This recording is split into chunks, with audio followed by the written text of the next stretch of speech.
Apo ni Dolphy, macho dancer. Ano reaksyon ng pamilya mo? May nagsalita pa nga na binababoy ko rin pangalan ng Kiso. Alam niyo na po ba yung nangyari sa anak niyo? Alam niyo mo, ano ko, Tomorley? Natulala ako na gusto kong pagbabarlin eh. Makikita mo anak mo na halos mabatay na. Ayaw niya pang ipadala sa ospital. Kay Emily, di ko alam kung tao ka ba. Mas masahol pa sa hayop yung ginawa mo. Kung kaya mong mabuhay sa tundo, kaya mo ring mabuhay saan man sa mundo. Morley Alinio, ito ang Tundo. Magandang araw po sa inyong lahat. Kakaiba naman po ang ating tema ngayon ng ating vlog dahil kumbaga sa pagkain, iba't ibang putahe ang ihahain ko po sa inyo. At this time, isang aktor, isang singer na mula sa angkan ng mga Quezon. Hindi man siya nakagawa ng malaking pangalan in showbiz, pero tatak Quezon ito. Please welcome ang ating kaibigan, taga-Tondo, of course, Ruel Quezon. Kumusta ka na, Ruel? So, okay na medyo. Ano ba mapinagkakabalahan mo ngayon, Ruel? Sa ngayon, hindi ako masyado nakapag-set sa mga bar niya kasi tok muna ako sa business, yung printing, sa mga shirts, tapos sa iba-iba, yung mga logo, ganun. Ang katanungan, sino nga ba si Ruel Quezon? Paano siya nasabit? Paano siya nagkaroon ng dugong Quezon? Ano nga ba ang kanyang pinagmulan? Sino ang kanyang mga magulang? Ayan ang tatay ko si Freddy Quezon. Ayan. Isa sa unang pamilya ni Comedy King sa kay Lola Grace. Anim sila magkakapatid. Yung dad ko, ang apat, siya yung madalas na kontrabida sa mga pelikula. Anong pangalan ng mga? Siya si Nelda Quezon. Taga rito sa Tondo. Kasal ba sila? Kinilala ka ba bilang anak? Lumaki ko sa lola ko. Kasi nung pinanganak ako, giwalay sila. Mama ko nagpunta ng Japan. Papa ko sa bahay, inom-inom, gano'n. Nakakasama mo sa bahay ang tatay mo? Minsan lang kasi bihira akong dalhin doon ng lola ko. Mas madalas talagang sa lola ko ako. Tsaka hindi ako sanay na nandun ako, parang umiyak ako lagi daw. Kailangan nandun lola ko. Pero alam mo na noong pa man na ikaw ay Quezon, na ikaw ay anak ng isang Freddy Quezon. Oo, nung bata ako, madalas ako naglalaro ako, nakatapak-tapak ako dyan sa walang pakialam eh.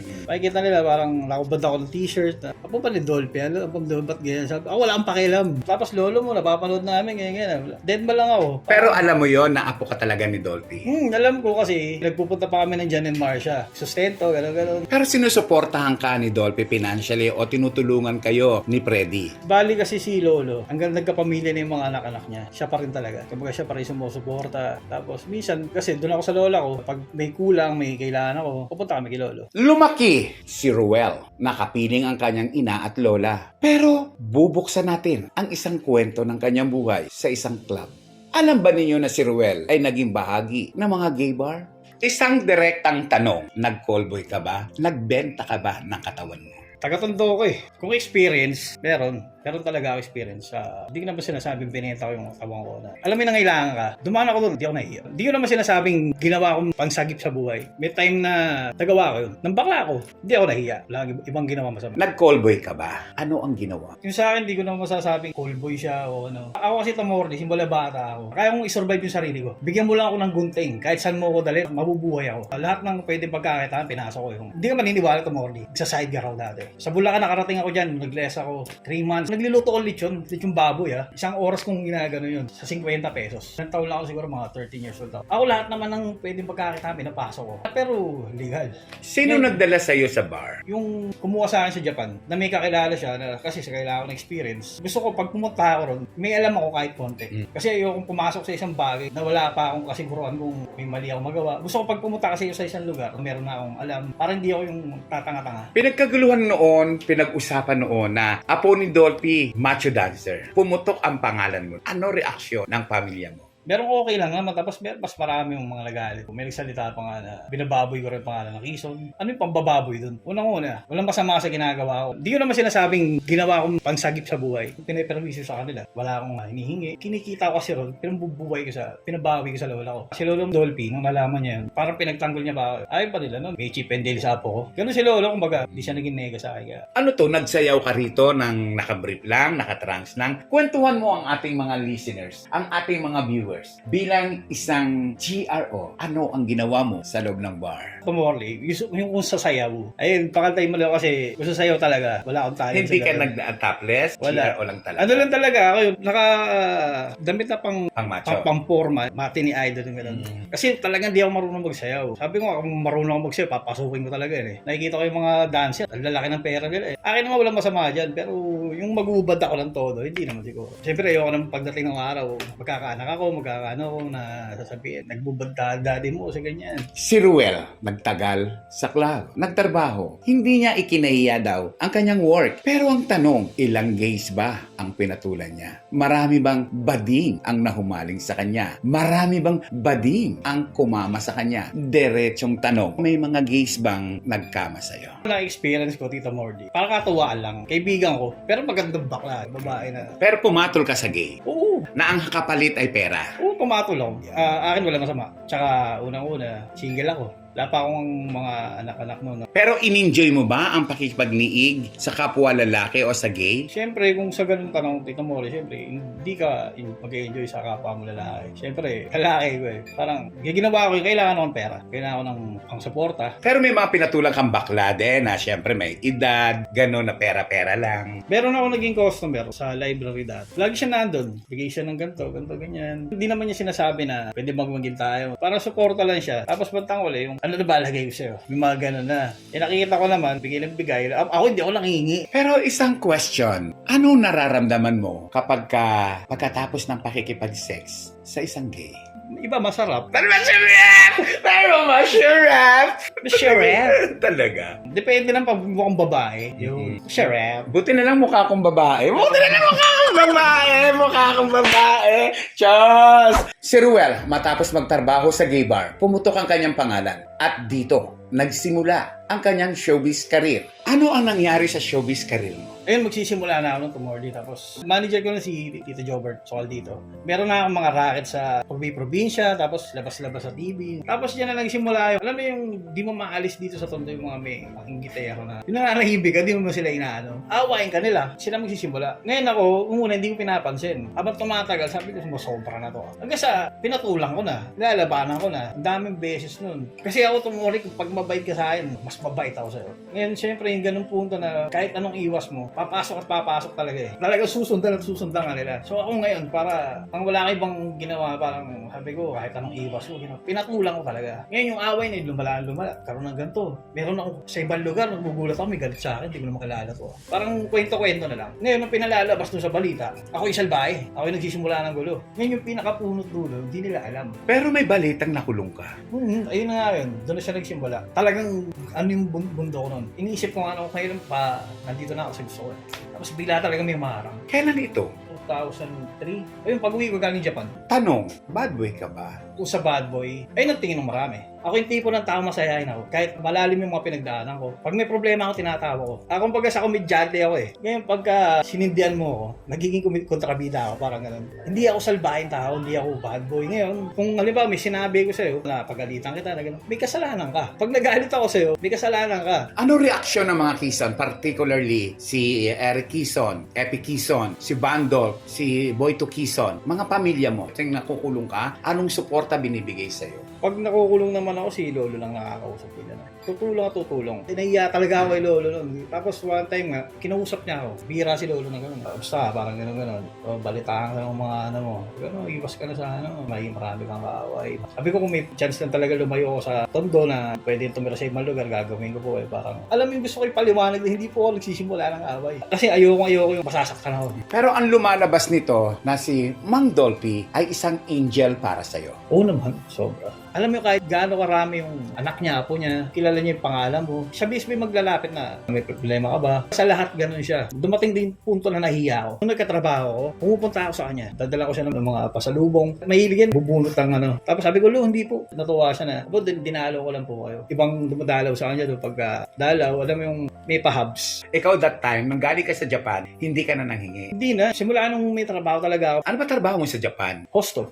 Ilang timer ka doon? One timer lang ako. One timer 6 ka lang months. 6 months ka lang. Tapos, hindi na nasundan. Oo, kasi bigla siya na gano'n, nagigpit. Dapat 1 week lang ako rito, pambalik na ako ulit ni Japan. Kasi request ako Nag-number 1 ako doon Eh sabi ko sayang, eto na yun Sabi ko kahit doon lang ako tumira, okay lang. Kahit magpakasal ako doon, magsama na. Kasi ito na yung pinaka-susi siguro para umangat ako. Talagang inalagaan ko yun. Angel, tagapagligtas, tagapagsagip ni Ruel si Mang Dolphy. Ano ang kwento sa likod ng pagkawala ng komedyanteng aktor sa buhay ng isang batang Ruel Quezon? Ano ang nangyari sa'yo pagkatapos mamatay o mawala sa mundo si Mang Dolphy? Ano na ang nabago sa'yo? Ganun pa rin naman na trabaho ko. Kasi nasa comedy bar na ako niyan. Tuloy-tuloy yung trabaho ko. Tapos nawala lang talaga. Banding. Nawala na yung dating ginagawa namin pamilya. Na tuwing may okasyon na Pasko, birthday ni Lolo, yung kompleto, Quezon. Nandyan lahat. Nung nilibing si Lolo, sabi ko nga sa isip ko na parang, ito na siguro yung last na parang reunion. Tama yung nasa isip ko noon. Kasi pagkatapos nun, wala na. Hindi na kami nagkikita-kita. Pero magkita man kami. Minsan may kailangan na pag-usapan. May communication pa ba kayo nila Eric, ng iba pang mga pamilya mo, ng mga Quezon? Ayun, si Tito Eric, madalas kami mag-usap. Kasi siya yung namamahala ron sa mga naiwan ni Lolo na mga properties, mga ganyan. Siya yung pinaka nag-distribute ba. Pero yung ibang kamag-anak ko na talaga wala na. Tsaka ayoko rin lumalapit sa kanya kasi one time, alam mo may lumapit ako na nakita na yung message ko. Hindi man lang okay, wala man lang hi. Sabi ko, di na. Ahalokayin natin ang mas malalim na kwento sa buhay ni Ruel. Ito yung kamakailan lang na kung saan nakatira sila sa Tondo ay dinimolis ang kanilang bahay. Ano nga ba ang nangyari dito nung kayo ay madimolis? Talagang pinakamasakit sa akin yun. Isa sa pinakamasakit na nangyari sa buhay ko yun. Simula bata ako, doon na ako lumaki. Sabi ko nga, pag ako yumaman ako, hindi ko iwan tong bahay na to. Dito ako matutulog, yung kahit sabihin mo may malaki kang bahay na gano'n. Uwi ako dito. Anong nangyari? Bigla na nagkaroon ng issue to tungkol dyan sa lupa. Ang mga tao dyan nakatara, nanay pa ng lola ko, parang dyan na sila. Kaya nagtataka ako, parang nasilip lang din yung lupa na yan. Ang nakabili niyan, korporasyon na ginawa lang parking ng mga truck. Kaya sa akin nung sobrang sakit sa akin nung nawala yung bahay. Gumuho talaga yung mundo ko na parang siguro 3 araw ako natutulog sa daycare. Yung mga gamit ko nando sa labas. So iniyakan mo ito? Oo, gabi-gabi. Yung anak ko na kasama ko, wala pa sa akin, si Kendall. Kasi nga, kinuha siya ng nanay niya. Ngayon, alam mo, tulala ako. Tapos, maghahanap pa ako ng bahay. Ang tagal ko makahanap ng bahay. Mga araw nito, ang hirap ko muna ng upahan. Kasi sa dami nung nawala ng bahay, dami naghahanap. Pero nagalit ka habang ginigiba ang bahay? Sobra. Pero mas lamang sa akin lungkot. Kaya nung ginigibayan doon, hindi na ako yung makipagtalo sa mga iba inaasahan ganun yung gagawin ko Sabi ko, huwag kayo mananakit. Lalabas namin kung saan mga gamit. Okay naman. Tapos ano sila, mabait naman. Huwag mananakit. Pero isang bagay ang sobrang nakapanakit sa damdamin ni Ruel. Ito ay ang tungkol sa kanyang anak mismo. Na kung saan humantong pa ito ngayon sa dimandahan. Na kung saan ay napatulpo pa ito. Pinag-usapan pa ito sa social media at ng kanilang mga kapitbahay. Ano nga ba yung nangyari sa isang anak mo na sinaktan ng sarili niyang ina? Ayun yung anak ko na yun. 1 month o 2 months. Iniwan na sa akin. Simula nun, wala akong hinihingi sa kanya. Siya yung pinaka-anak ko na talagang, hindi ko naman sinasabing pinaka-paborito. Siya yung pinaka-dikit, si Kendall. Ilang taon si Ken? Ngayon na 8 years old na siya. 8 years old siya. Para sa ikaliliwanag ng ating mga viewers, ano ang nangyari doon? Bago kami ma-demolish. Yung nanay niyan, bigsena, pumunta doon sa bahay. Lasing na lasing. Pumasok ako sa trabaho nun. Ngayon kasama yung kapatid niya. Si Kendall, nandun. Tapos yung kinakasama ko dati. Ngayon si Kendall, biglang parang kinukuha nilang pilit. Last year lang to Buti na lang nandun isang pisang kong babae. Si Kendall kasi nagwawala ayos. Pag uwi ko ng bahay, kala siguro nila na magdidemanda ako. Reklamo ko sila. Ngayon kinabukasan, may mga polis. Ako pa yung pinapapulis. Bago mangyari, nakausap kasi ni Kendall. Tapos ito raw, nagsabi daw na hinipuan ko daw yung anak ko. Na minumulestya ko daw. Sabi ko, wala akong record na ganyan. Sabi ko, lahat to ng babae na pinsan ko, babae, lahat ng ano, wala akong ganyan. Hindi ako manyakis, wala akong ganun. Ngayon, umiiyak ako. Isang kapatid niya, umiiyak. Kasi alam niya, hindi totoo yung sinasabi niya. Tapos tinanong nila si Kendall,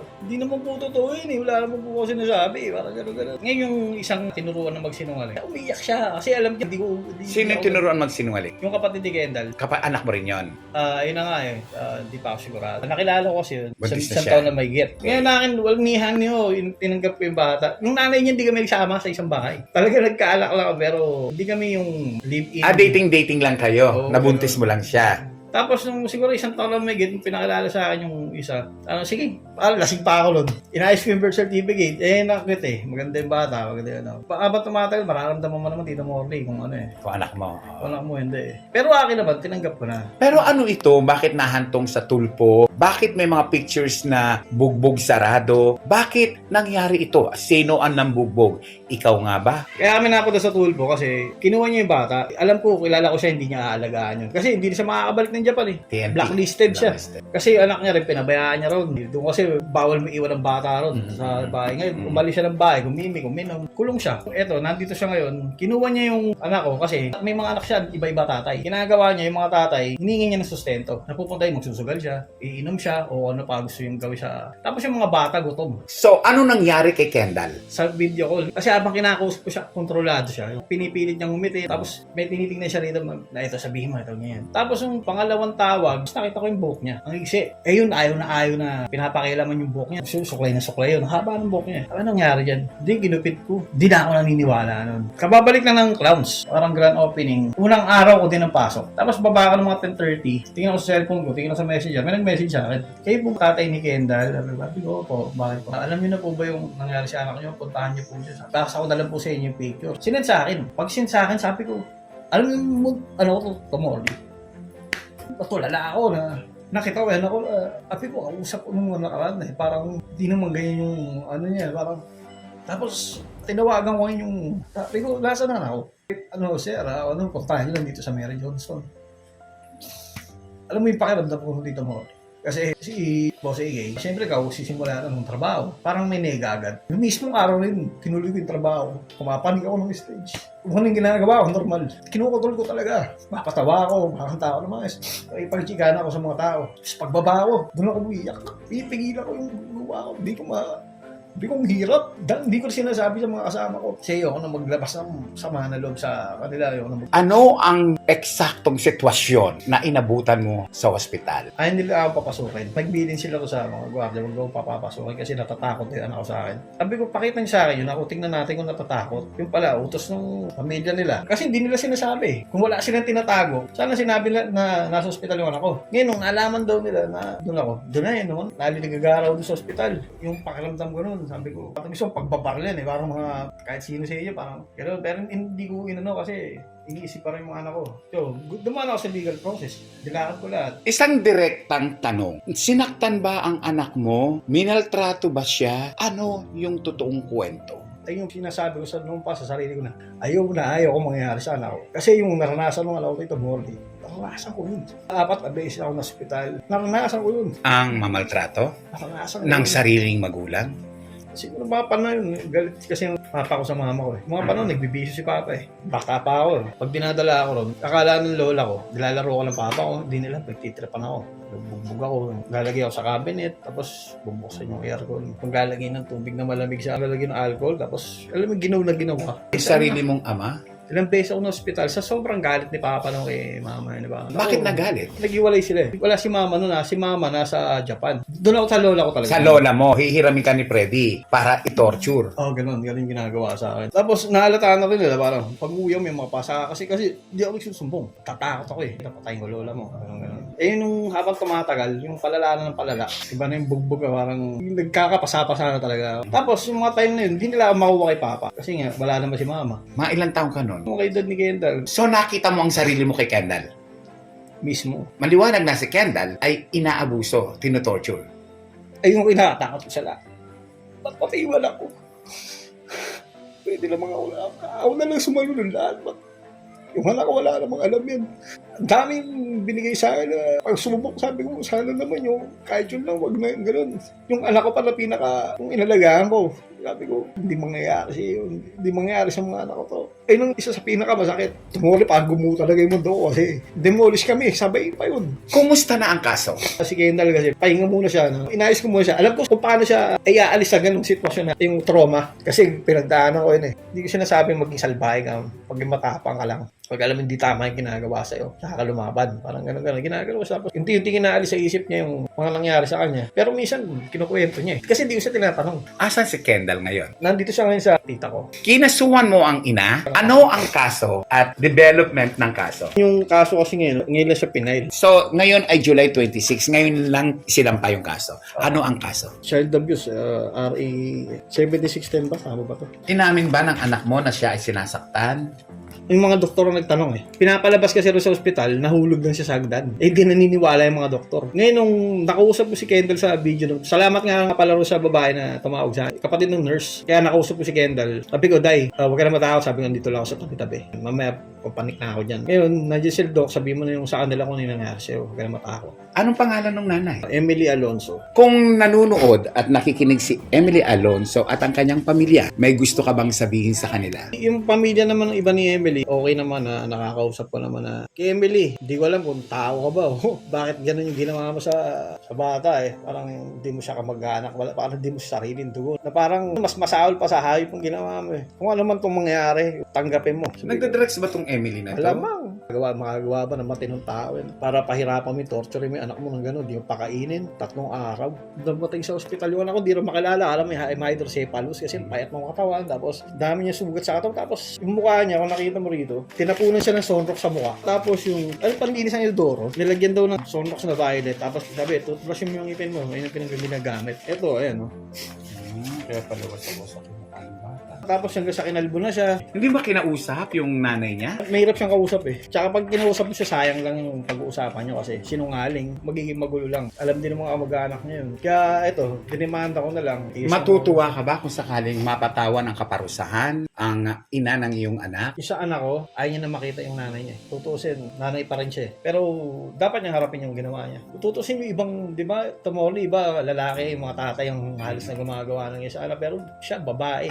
Tapos makikita mo anak mo na halos mabatay na. Ayaw niya pang ipadala sa ospital. Buti na lang, dinala nung nanay niya. Buti na yung anak ko matalino Baga nagpatay-patayan. Kaya na ano rin sila. Mga nagbabagang katanungan, mga katanungang ngayon ko lang bibitawan. Ruel, isang diretsong tanong. Nagdrugs ka ba? Oo naman, Tito Morley. Nag-drugs ako. Dati, kasi marami kong tropa Subok-subok, choki-choki tayo, ganyan. Pero rugby mo, hindi. Hanggang sa, yung subok-subok na yun, di mo malam po alam na pala siya, hobby mo na Si Emily ba ay naging bahagi ng buhay mo sa droga? Naka-jamming mo ba siya? Ay, hindi po. Ano lang, inom lang. Tapos, sex, gano'n. Ganun lang. Para sa'yo, sa mga ginagawa mo, sa mga ipinaglalaban mo, tanong, anong klaseng tatay ka? Ako, Tito Morley. Di baling wala na ako. Basta makikita ko anak ko busog. Makikita ko anak ko maayos. Makikita ko sila na okay sila, masaya sila, na kumpleto yung kailangan nila. Kasi minsan may ginagawa kasi yung babae na hindi kayang gawin ng lalaki. Kumbaga may kulang ako nagagawa sa parte na parang hindi ko natututukan masyado. Parang may kulang sa gabay. Hindi ko mabigay lahat. Ako yung klase ng tatay na hanggat buhay ako, hanggat kaya magtrabaho, gagawin ko para sa anak ko. Hanggang saan mo pwede ipaglaban ang iyong anak? Hanggat gumagalaw ako, hanggat malakas yung katawan ko, hanggat kaya ko, hindi ko pababayaan yung mga anak ko, Tito Morley. Mula sa kinauupuan mong yan, may gusto akong itanong sa'yo. Ano ang nagawa mong matinding kasalanan sa buhay mo na hanggang ngayon pinagsisisihan mo? Siguro yung naging babaero ko. Dati talaga sobrang babaero ko. Tanong, nakailang babae ka na ba? Ilan ang naging anak mo? May pinakasalan ka na ba sa kanila? Anak ko, nasa 12 na sila na iba-iba yung nanay. Ilang nanay yun? 10. Sa unang babae mo, ilan ang anak? Isa. Pangalawang babae? Isa. Pangatlong babae? Isa. Puro ka panganay? Apat na babae? Isa rin. Panlima? Isa. Pang-anim? Isa. Pang-pito? Isa. Pang-walo? 2. Pang-siyam? Isa. Pang-sampu? Nalilito tuloy ako, Tito Mo. Oh, ayan! Nalilito na siya sa dami ng kanyang anak, 12 sa 10 babae. Tama ba ako? Oo, lalo na nagpandemic. Diyos ko naman! 10 babae, 12 anak. Ano ito? Minana mo na ba yung trono ni Dolphy? Hindi ko alam. Iba naman, hindi ko sila nakasama ng one night lang, gano'n. Malakas ang kabantag ko Talaga? Gusto ko kasing makahanap ng babae na yung talagang pampamilya Tito Morley. Pagkatapos sige, meron naka-live-in. Alam mo yung sabi ko, ito na. Wala na. Ganun na ako noon. Sabi ko, ayoko na magloko. Sabi ko, ito na to. Magbabago na ako. Pero may pinakasalang ka sa 10 babae na yon. Wala. Gusto ko yung pag nagpakasal ako, yung talagang maayos na. Gusto ko yung dumaan muna kami sa maraming problema para pagdating nung alam na namin, matibay. Sa showbiz ba wala ka nakatsugihan? Marami. May mga naging girlfriend ka? Hindi naman, ano lang. Check, yun lang. Sino ba? Sino mga naging jowa mo? Sige na. Ano ba gusto mo? Dancer, singer? Ano? O, sige muna. Kaya mo sabihin, Eric. Ayoko ba? Sige, bulong mo na lang. Sino yon? Yung sikat na artista. Dali. May matanda. May matanda. Sige, matanda muna. Talaga? Nakarelasyon mo siya? Natikman mo siya? Paano nangyari? Sa library, pupunta siya ng lola mo dati, di ba? Ano gano'n. Tapos yun, stable sa kanya, pinakilala ako, gano'n. Sa akin, pango ng pabango mo, no? One night stand to. Sabi niya, O, sarap. ay, sumunod. Bulungan mo pa ako. Ah! Windang ako? Talaga? Paano naman nangyari sa inyo niyan? Pag nagbigay ako ng clue, malalaman agad. Hindi kasi ano, sumali ko ng talent search dati. Nag-guest ako sa isang TV show, parang gano'n. Tapos may nagpakuha lang number ko. Text na, gano'n. Yung dalawang sikat na babae na nakatsugihan, ba, controversial to? Yung sumunod, magasalin ba? May ano? Siya ba ay namamanata sa Kristong buhay? Siya ba ay ano? Sige na, para medyo maarte. May aarte naman kaya okay lang. Nako, alam niyo ba kung sino yung tinutukoy na dalawang kilalang actress in showbiz na minsan isang panahon ay nakatsugihan ni Ruel Quezon? Ibubulong ko sa inyo. Eto. Yung sumunod. Yan Ayan. Okay. May humahabol pa nga, kita mo. Meron, Kasi sino- Di ko ni-entertain parang ano. Pero may nangyari rin sa inyo nun. Wala, parang pinapapunta niya ako sa bahay nila. May mga message pa sa akin hanggang ngayon. Si ano, Ay, masyonda na yun Oo nga. Basta May yun. gusto pa sa iyo yung masyondang actress na may corona. Masyonda beauty queen na may corona. Talaga. Eh doon sa mga gay in showbiz, may nagyayaba sa iyo. Marami. May muntik pa ako masapak dati dyan. Artista. Oo, artista. Bulong muli sa akin. Oh, sino pa? Hindi na bago sa akin yon. Marami. Yung talaga, nakuha ka niya. Hindi. Ay, yung mga hank-hank na mga pinagdududahan na bading sila. Marami rin eh. Mga alam mo yung mga dati bold star na ano. Mga hangkang pero mga ano pala. May mga ganun nagme-message sa Sino? Dali, bulong Sila, mo. Oh. Sino pa ba? Marami pa Oo, letter T. Si Papa T. Pero may nagtagumpay sa'yo. Wala. Kasi turing ko sa kaibigan eh. Tropa tayo. Ganun. Ang dami-dami nating nalaman. Ang dami-dami nating natuklasan. Masaya, malungkot, aksyon, at kung ano-ano pa sa buhay ni Ruel Quezon, ang apo ni Dolphy. Mula rito sa Dagupan, Tondo, Maynila, ako po si Morley Alinio na nagsasabing kapag nabuhay ka sa Tondo, Mabubuhay ka sa mang panig ng mundo. kung kaya mong mabuhay sa Tondo, kaya mo ring mabuhay saan man sa mundo. Morley Alinio. Ito ang Tondo.